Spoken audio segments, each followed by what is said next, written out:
Hello friends, welcome to Ruhi's world. Actually এই ব্লগটা দিতে আমি এতটা লেট করলাম যে একটা ঋতু চেঞ্জ করে ফেলেছি। এই ব্লগটা অ্যাকচুয়ালি আমাদের পিকনিক যাওয়ার ব্লগ ছিল। আমরা বেরিয়ে পড়েছিলাম পুরুলিয়া থেকে যোগমায়া সরোবর বা রঞ্জনডির উদ্দেশ্যে। তো এখানে আমরা কাশীপুরে কিছুক্ষণ দাঁড়িয়েছিলাম।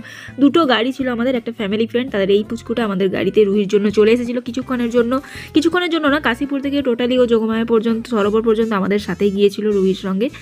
এই যে আমরা চলে এসেছি জায়গাটাকে রঞ্জনডিহি নামে বেশি পরিচিত। এটাকে আমরা আবার অনেকে বলে থাকে পুরুলিয়ার ছোট সুন্দরবন বা মিনি সুন্দরবন। এই যে আমরা পৌঁছে গিয়েছি এখানে, জাস্ট এবার সবাই মিলে খুব এনজয় হবে। যদি এই ব্লগটা আপনাদের ভালো লেগে থাকে তো পুরোটা কন্টিনিউ দেখতে পারেন, আর যদি মনে করেন যে এটা শীতকালের ব্লগ এত দেরিতে আপলোড হলো তো স্কিপ করে যেতে পারেন। যাই হোক, এই যে এখানে এসেই মজা করতে শুরু করে দিয়েছে রুহি আর আমাদের পুচকু বিথি। আমরা সব এখানে বসার জায়গা মোটামুটি পেয়ে গিয়েছিলাম। প্রচণ্ড ভিড় ছিল, 29 ডিসেম্বর গিয়েছিলাম।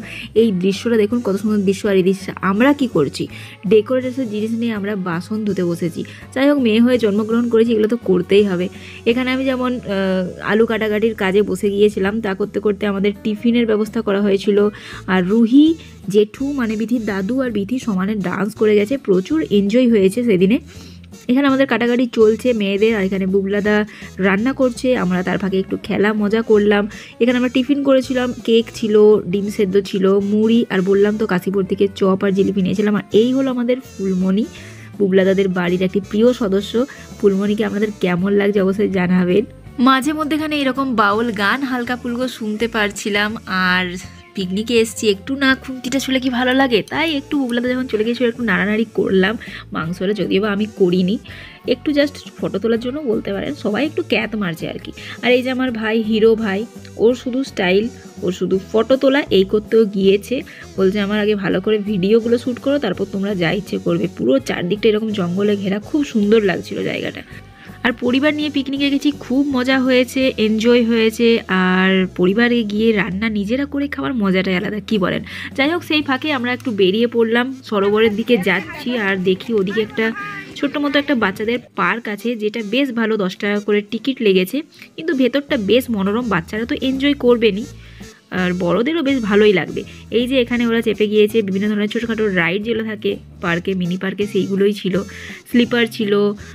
পুরুলিয়াতে যারা থাকেন তারা এখানে অবশ্যই অনেকেই এসেছেন, যারা আসেননি আসতে পারেন। জায়গাটা বেশ ভালো। যদি কেউ রান্না না করে খেতে চান, পাশেই রেস্টুরেন্ট রয়েছে, সেখান থেকেও খেতে পারেন।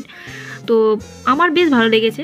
এখানে বাচ্চাদের সাথে সাথে বড়রাও কিন্তু মজা করছে, আনন্দ করছে। সত্যি আমাদেরও দোল খেতে কার না ভালো লাগে বড়দের। এই যে একটা জিনিস, এই ছোটোখাটো কয়েকটা রাইড আমার বেশ ভালো লেগেছিলো, যেগুলো বড়রাও করতে পারবে, ছোটরাও করতে পারবে। মাত্র 10 টাকায় এরকম সময় কাটানো যেতেই পারে।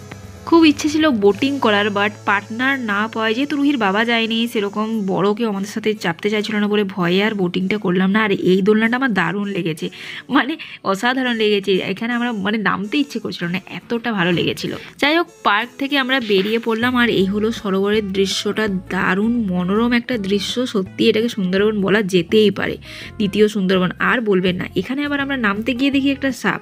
নয়তো এখানে আমরা জল দিয়ে হাত ধোয়ার জন্য জল নিতে যাচ্ছিলাম, দেখলাম না, নয় কাজ ভালো, এইসব বিপদের কাজ না করাটাই বেস্ট হবে।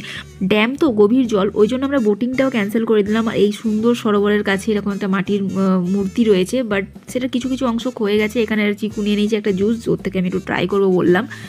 এই সমস্ত যে শিল্পগুলো এই পর্যটন কেন্দ্রে, এগুলো একটু মেরামত করা খুব দরকার। যে সুন্দর সুন্দর কিছু জিনিস বানানো থাকে, যেমন মাটির মূর্তিটা অনেক জায়গায় দেখলাম ভেঙে গেছে। যাই হোক, আমাদের খাবার টাইম হয়ে গেছে, প্রায় 2:30-3টে বেজে গিয়েছিল।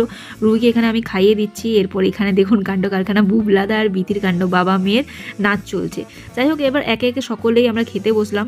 দুটো ব্যাচে আমরা খাবার শেষ করেছি। প্রথম ব্যাচে সিনিয়রদের দিয়ে দিলাম, নেক্সট ব্যাচে আমরা খেলাম। মেনুতে ছিল ভাত, মাটন, ডাল, বাঁধাকপির তরকারি, পোস্ত, চাটনি, মিষ্টি, পাঁপড়। এই যে আমরা ভুড়িভোজ করে নিলাম, করতে করতে প্রায় 5টা বেজে গিয়েছিল। আরেকবার আমরা সরোবরের দিকে চলে যাচ্ছি। খাওয়ার পর খাবারটা একটু হজম করার জন্য ভাবলাম একটা সোডা খাবো।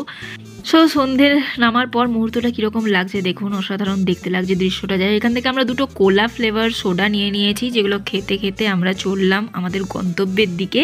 আর এদিকে কাণ্ড দেখুন মহারাজের। আমার ভাই আবার দাঁড়িয়ে গেছে, চিকু বলছে একটা চশমা নেবে, বলে এগুলো নিস না, ফালতু, বলছে না, একটা স্মৃতির মতো নিয়ে যাই। যাই হোক, আমাদের সকলে এবার আমরা উঠে পড়েছি, সমস্ত কিছু বাগিয়ে নিয়েছি, প্যাক আপ করে নিয়েছি বলতে পারেন। গাড়ির মধ্যে সমস্ত কিছু ঢোকাঢুকি চলছে। এবার আমরা চলে যাব বাড়ি। হয়ে গেছিলো প্রায় সন্ধে 5:30-6টা। বাড়ি পৌঁছতে আমাদের লাগবে মোটামুটি 7:45। যাই হোক, দেখা হচ্ছে নেক্সট ব্লগে। বাই।